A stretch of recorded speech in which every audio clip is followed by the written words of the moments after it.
결국 요한계시록의 가장 핵심은 8장에서 11장, 주제가 일곱 나팔이죠. 이게 핵심이에요. 그래서 이 내용이 뭐냐, 그거를 이해하려면은 그것만 달랑 보면은 이게 뭐지? 라고 하는 의문점이 들 수가 있어요. 그런데 다니엘서 11장 40절로 12장 3절까지를 쭉 읽어보면 이게 그 이야기고 이게 그거구나 라는 것을 쉽게 우리가 알 수가 있습니다. 그래서 항상 말씀드렸지만은 계시록만 들여다보면은 이게 뭔 말인지 잘 이해하지 못해요. 그래서 이단들이 그걸 많이 사용을 하게 되는 거예요. 그런데 계시록 앞에 있는 마태복음 24장, 또 그 앞에 있는 다니엘서, 이런 내용들을 쭉 읽어보면은 그 계시록에 있는 내용이 이게 이거 이야기하는 거구나 하는 내용들을 쉽게 이해할 수가 있어요. 그래서 요한계시록을 이 구조를 모르고 보면 뒤죽박죽된 헷갈리는 내용이고, 구조를 잘 알고 나면 제일 간단한 책이 바로 요한계시록이에요. 그래서 우리가 오늘 아침에는 다니엘서 11장 40절로 45절, 또 12장 1절로 3절까지를 중심으로 이 내용이 또 마태복음 속에는 어떤 형태로 나타나고 있는지를 우리가 살펴보고 저녁 집회를 준비하도록 하겠습니다. 자, 다니엘서 11장 40절로 45절을 우리 다 같이 한번 읽어보도록 하겠습니다. 마지막 때에 남방왕이 그와 힘을 겨룰 것이나 북방왕이 병거와 마병과 많은 배로 회오리 바람처럼 그에게로 마주와서 그 여러 나라에 침공하여 물이 넘침같이 지나갈 것이요, 그가 또 영화로운 땅에 들어갈 것이요, 많은 나라를 패망하게 할 것이나 오직 에돔과 모압과 암몬 자손의 지도자들은 그 손에서 벗어나리라. 그가 여러 나라들에 그의 손을 펴리니 애굽 땅도 면하지 못할 것이니 그가 권세로 애굽의 금은과 모든 보물을 차지할 것이요, 리비아 사람과 굿 사람이 그의 시종이 되리라. 그러나 동북에서부터 소문이 이르러 그를 번민하게 하므로 그가 분노하여 나가서 많은 무리를 다 죽이며 멸망시키고자 할 것이요, 그가 장막 궁전을 바다와 영화롭고 거룩한 산 사이에 세울 것이나 그의 종말에 이르느니 도와줄 자가 없으리라. 그때 내 민족을 호위하는 큰 군주 미갈이 일어날 것이요, 또 환란이 있으리니 이는 개국 이래로 그때까지 없던 환란일 것이며, 그때 내 백성 중 책에 기록된 모든 자가 구원을 받을 것이라.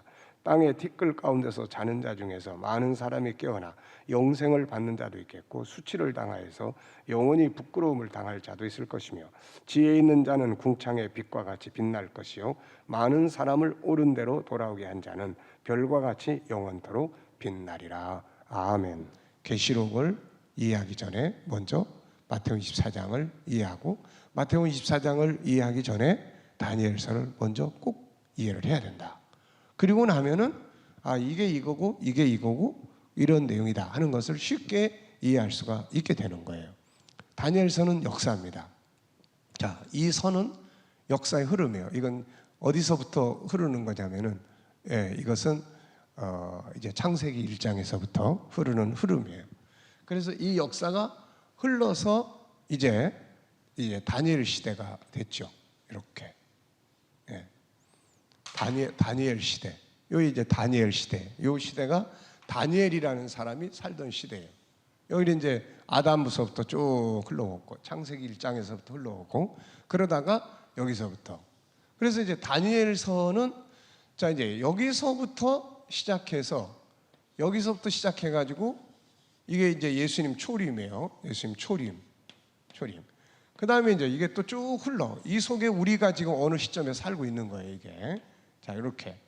그러니까 이 다니엘서는 시대적으로 보면은 역사 시대 속 역사를 보면은 이게 이때의 세계를 지배했던 나라가 바벨론이에요. 지금 세계를 지배하는 나라는 어디예요? 미국이에요. 그러니까 미국이라는 나라는 이 성경에, 그러니까 미국이라는 나라는 독립한 지가 1700년대에 독립을 했으니까, 그러니까는 미국이라는 나라가 세계를 지배하는 시대예요. 그러면 성경 속에 이 미국이라는 나라가 등장을 하냐, 어떤 역할을 하냐, 이게 이제 오늘 아침에 좀 이야기를 하려고 하는 거예요, 이게. 그러니까 이 부분에 대해서 우리는 지금 이 역사 속에서 이렇게 흘러가가지고 지금 어느 시점에 살고 있는 거예요. 예수님이 초림하신 지가 2000년이 지났으니까, 그러면서 아직 요 끝의 일은 아직 안 나타나고 있으니까, 그러면 우리는 지금 여기 어느 부분에서 지금 우리 살고 있는 거예요. 그러니까 이 역사의 선이 계속 흘러가서 마지막 역사가 이제 여기 이렇게 나타나는 거예요. 그래서 다니엘서 이제 2장부터 시작해서 12장까지는 요 바벨론을 기점으로 해서 역사가 앞으로 어떻게 흘러갈 거냐, 어느 시대가 오고 어떻게 지나가고, 그래서 마지막에는 어떻게 될 거고, 그 끝에 예수님이 임하시고 하나님의 나라가 임하게 되는 거다.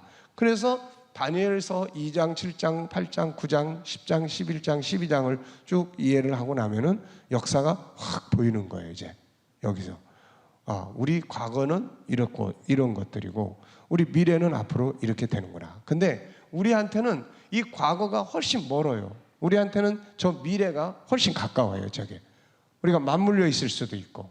그러니까 이 하나님의 예수 그리스도를 믿는 우리들은 이 천국 운동의 역사를 잘 알아야 된단 말이에요. 왜냐하면 이게 세상에서 이루어지는 일들이에요. 세상의 역사라는 것은 성경의 역사가 이루어지는 무대예요. 무대. 그래서 성경 속에 나타나는 이 하나님의 역사를, 계시된 역사를 쭉 보면 그 다음에 이제 현실에서의 역사를 이해할 수가 있어요. 그래서 세계사를 놓고 보면 성경이 예언했던 이런 나라들이 과거에 왔었고 지금 있는 나라는 어떤 나라고 앞으로 세상은 어떻게 될 거다, 이런 것들을 이제 우리가 알 수가 있게 되는 거예요. 자, 그래서 이 내용은 다니엘서 지금 이제 10장, 우리가 읽은 대로 10장에서부터 12장까지의 내용이에요. 이게 한 덩어리야. 요 10장에서부터 12장은 한 덩어리예요. 7장은 2장은 따로, 7장도 따로, 8장도 따로, 9장도 따로인데 이 10장에서 12장은 한 덩어리예요. 이게 하나로 묶여 있는 거예요. 그래서 원래는 이제 10장 1절부터 쭉 봐서 여기까지 와야 되는데 그러기엔 시간이 안 되니까 우리가 이렇게 이제 끝부분만 이야기를 하는데, 10장 다니엘서 10장 1절을 보면은 이 계시의 내용 자체가, 이게 주제가 거기 설명되어 있어요. 다니엘서 10장 한번 찾아보세요. 다니엘서 10장. 자, 다니엘서 10장 여기서부터 시작이 되는 거니에요, 이게. 그러면 다니엘서 10장의 주제가 뭐냐, 10장, 11장, 12장의 주제가 뭐냐, 그게 이제 10장 1절에 보면은 바사왕 고레스 제3년에 다니엘이 한 일이 벨드사살에 이름한 다니엘에게 나타났는데 그 일이 참되니 곧 무엇에 관한 이야기를 하고 있어요? 큰 전쟁에 관한 이야기를 지금 하고 있는 거야. 큰 전쟁에.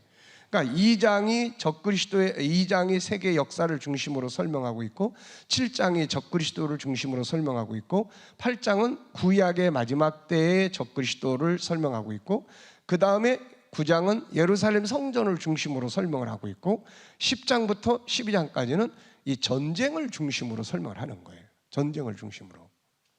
그러니까 성경이 이 전쟁을 이야기를 하고 있는 거예요. 이 전쟁은 고통스러운 것이지만 역사를 흘러가게 만드는 하나의 그런 동력을 만들어요, 이게. 그래서 이 전쟁으로 인해서 역사가 마지막 때를 향해서 굴러가는 겁니다, 이게. 그래서 이 전쟁이에요. 그러면 이 전쟁은 도대체 뭐냐? 그래서 이 전쟁은 두 개의 큰 전쟁들을 다뤄놓고 있어요. 그게 뭐냐면은 하나는 구약의 마지막 때예요. 예수님이 초림하시기 전에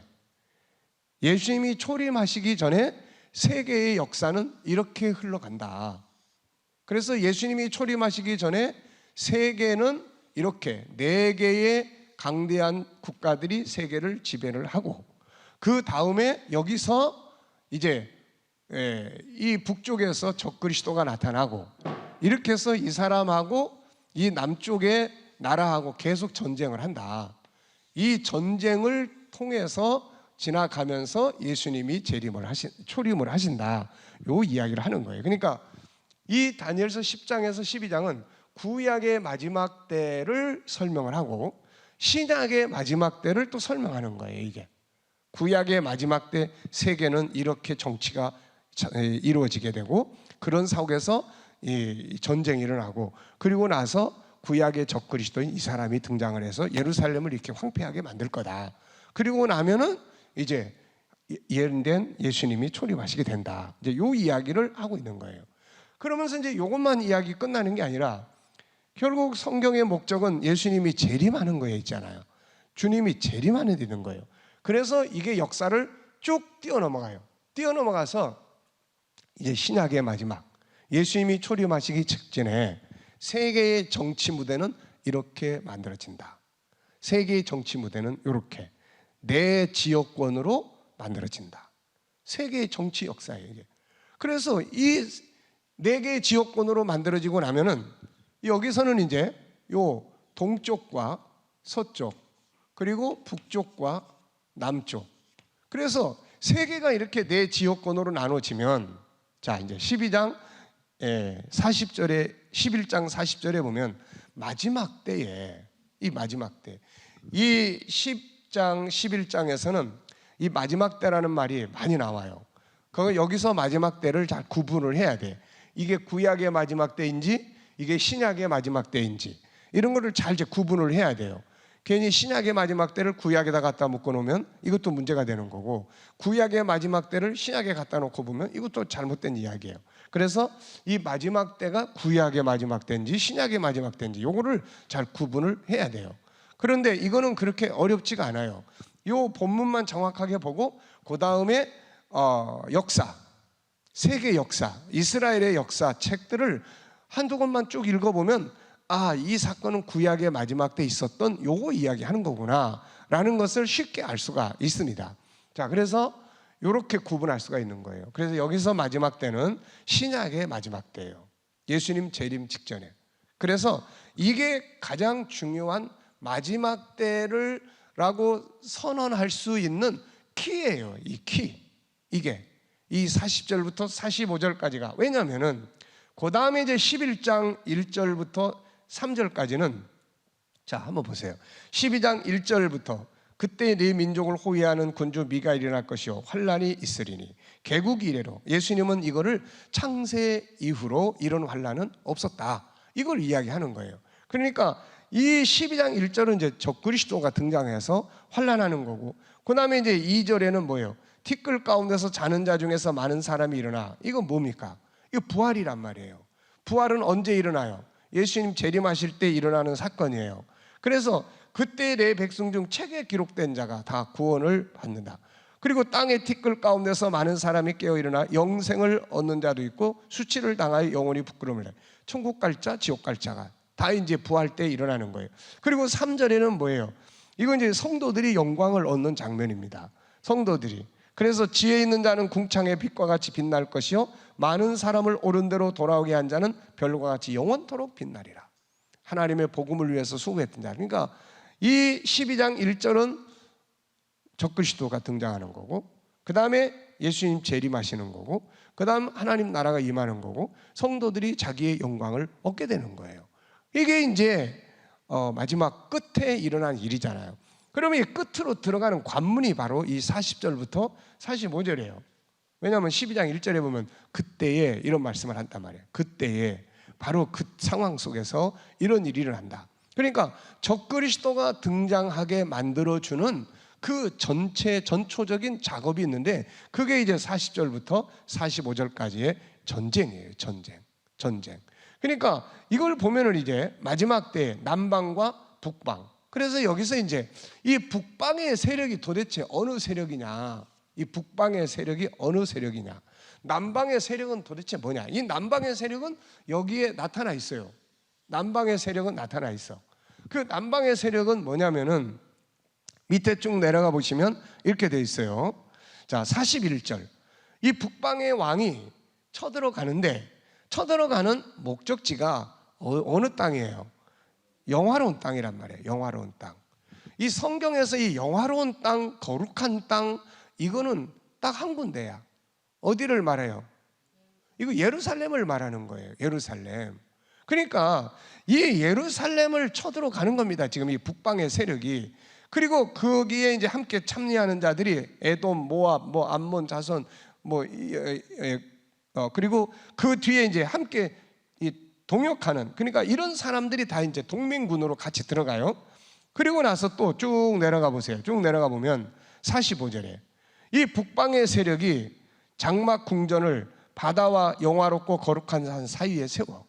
바다, 이건 지중해를 가리키는 말이에요. 그리고 거룩한 산 예루살렘 사이에다가 이 장막을 세워놓고, 그리고 나서 거기서 이제 이 북방의 세력이 멸망당하는 거예요, 이게. 그러니까 이 전쟁이 일어나면은 그 다음에 이제 적그리스도 등장해요. 세계 역사라고 하는 것은 전쟁 속에서 영웅이 등장을 합니다. 영웅이, 어떤 상황이 벌어지면 영웅이 등장하는데, 이 적그리스도는 계시록 13장을 우리가 쭉 읽다 보면은 영웅처럼 등장하는 인물이에요. 이 사람은 세계가 이 사람을 필요로 해요. 세계가. 이 사람이 어디서 나타나는 거냐, 이 사람이 등장하는 것이 어디냐, 이거를 설명하는 것은 이 다니엘서 7장이에요. 그래서 다니엘서 7장의 역사를 연구를 해보면은 쉽게 말하면 옛날 로마 제국 내에서 이 사람이 등장을 하고, 그게 오늘날의 유럽이에요. 그래서 유럽이라고 하는 저 덩어리 속에서 앞으로 이 사람이 등장을 하게 되는구나. 그렇다면 유럽이 이 역사의 전면에 등장을 해야 돼요. 과거에는 결국 로마 제국이라는 한 나라가 여러 개의 나라로 나눠진 것이 그게 유럽이에요. 그 유럽이 결국은 2차 대전 전까지 세계를 지배를 했어요. 뭐 중남미, 중동, 그 다음에 뭐 북남미 할 것 없이 전부 다 식민지로 다 삼았잖아요. 그러다가 1차 대전에 유럽이 한번 폭삭망하고 2차 대전에서 유럽 완전히 망해버렸어요. 그래서 그때를 기점으로 해서 미국이라는 나라가 등장을 하고, 미국이 유럽을 지원해 줌으로써 유럽이 다시 소생하기 시작을 한 거예요. 그리고 나서 오늘날에는 유럽이 엄청 번창을 했습니다. 그러다가 이번에 이 전쟁을 통해서 우리가 유럽을 더 많이 이제 신문지상에서 계속 오르락내리락 하니까 나토가 어떻고 뭐가 어떻고 막 이런 이야기가 계속 등장을 하니까 좀 더 유럽을 많이 알게 된 거예요. 자, 그래서 이런 역사의 전면에 유럽이 등장을 하게 됩니다, 이제. 그래서 이런 상황들 속에 적그리스도가 등장을 하는데, 지금은 아무리 유럽이 날고 뛰어도 미국만 못해. 지금은 미국이 세계적인 제일 강대국이니까 유럽이 아무리 날고 뛰어도 미국만 못해요. 그런데 이 전쟁 상황이 벌어지면 이제 문제는 북방왕이에요, 이게. 그래서 이 남방왕의 세력의 핵심은 이스라엘이에요. 그러면 이 전쟁은 이스라엘이라는 나라가 돌아온 이후에 어느 때 벌어지는 이야기예요. 그럼 이스라엘이 언제 돌아옵니까? 이 사람들이 독립한 게 언제예요? 1948년 5월 14일이야. 그러니까 그 전까지는 이들은 나라도 없었어요. 그 전까지는 이 예언이 이루어질 가망성이 없었어요. 그런데 이스라엘이 자기 땅에 딱 돌아와서 나라를 딱 세워놓고 지금 계속 이 다툼과 분쟁의 소요가 일어나고 하는 것들을 보니까, 야, 저거 이제 이 말씀이 이제 이루어질 시기가 이제 준비가 된 거예요. 이스라엘 땅에 돌아와서. 그러면 세계에서 이스라엘과 제일 가까운 동맹이 어느 나라입니까? 도저히 뗄 수 없는 나라가 어느 나라예요? 그게 미국이란 말이에요. 미국. 그러니까 이 남방의 세력은 딱 나와 있어요. 이스라엘, 그리고 이스라엘을 중심한 미국 동맹이에요, 이게. 그러니까 이 이스라엘에 문제가 생기면 이스라엘은 바로 참전하게 돼 있어요. 우리나라하고도 동맹이 맺어져 있잖아요. 우리나라 북한이 쳐들어오면 미국은 자동으로 참전한다. 그런데 이스라엘은 그런 개념 정도가 아니에요. 미국을 지배하는 나라가 이스라엘이라고요.